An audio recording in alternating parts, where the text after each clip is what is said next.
மத்திய கிழக்கு போர் பதற்றத்திற்கு மத்தியில் சுமார் 17,600 மெட்ரிக் டன் சமையல் எரிவாயுவை சுமந்து கொண்டு அப்பல்லோ ஓஷன் என்ற கப்பல் மங்களூரு வந்தடைந்துள்ளது கவனம் பெற்றுள்ளது.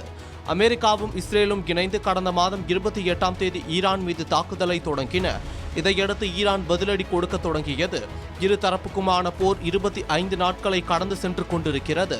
இந்நிலையில் ஈரானுடனான பேச்சுவார்த்தை ஆக்கப்பூர்வமாக இருப்பதாகவும், எனவே 5 நாட்களுக்கு ஈரான் மீதான தாக்குதலை நிறுத்துவதாகவும் அமெரிக்க அதிபர் டொனால்ட் ட்ரம்ப் கடந்த 23ஆம் தேதி அறிவித்தார்.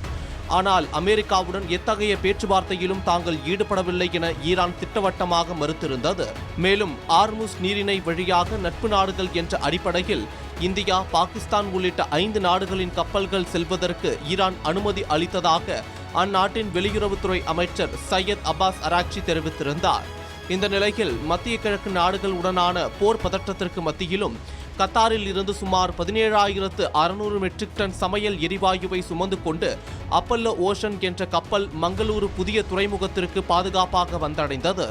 இந்த கப்பலில் உள்ள 17,600 மெட்ரிக் டன் எரிவாயு இந்தியன் ஆயில் கார்ப்பரேஷன் மற்றும் பாரத் பெட்ரோலியம் ஆகிய நிறுவனங்களுக்காக கொண்டு வரப்பட்டுள்ளது. இந்த எரிவாயு மங்களூருவில் உள்ள சேமிப்பு கிடங்குகளில் இறக்கப்பட்டு அங்கிருந்து குழாய்கள் மற்றும் லாரிகள் மூலம் கர்நாடகா, கேரளா மற்றும் தமிழ்நாடு உள்ளிட்ட அண்டை மாநிலங்களுக்கு விநியோகிக்கப்படும். மங்களூருவில் உள்ள இந்தியாவின் மிகப்பெரிய நிலத்தடி எல்பிஜி சேமிப்பு முனையத்திற்கு இந்த சரக்கு பெரும் வலு சேர்க்கும். கடந்த சில நாட்களாக நிலவி வரும் சமையல் எரிவாயு தட்டுப்பாடு மற்றும் பேனிக் புக்கிங் போன்ற சூழலை சமாளிக்க இந்த இறக்குமதி உதவும் என தெரிகிறது. ஆர்முஸ் நீரிணை பகுதியில் போர் மேகங்கள் சூழ்ந்துள்ள நிலையில் இந்த கப்பல் பாதுகாப்பாக இந்தியாவிற்கு வந்திருப்பது எரிசக்தி பாதுகாப்பில் ஒரு முக்கிய வெற்றியாக கருதப்படுகிறது. எரிவாயு இறக்குமதியை ஊக்குவிக்க மார்ச் 31ஆம் தேதி வரை எல்பிஜி கப்பல்களுக்கான துறைமுக கட்டணங்களை மங்களூரு துறைமுக நிர்வாகம் ரத்து செய்துள்ளது குறிப்பிடத்தக்கது.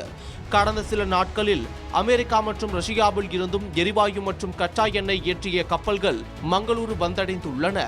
இதனால் வரும் வாரங்களில் சமையல் எரிவாயு விநியோகம் 20% முதல் 50% வரை அதிகரிக்கும் என எதிர்பார்க்கப்படுகிறது.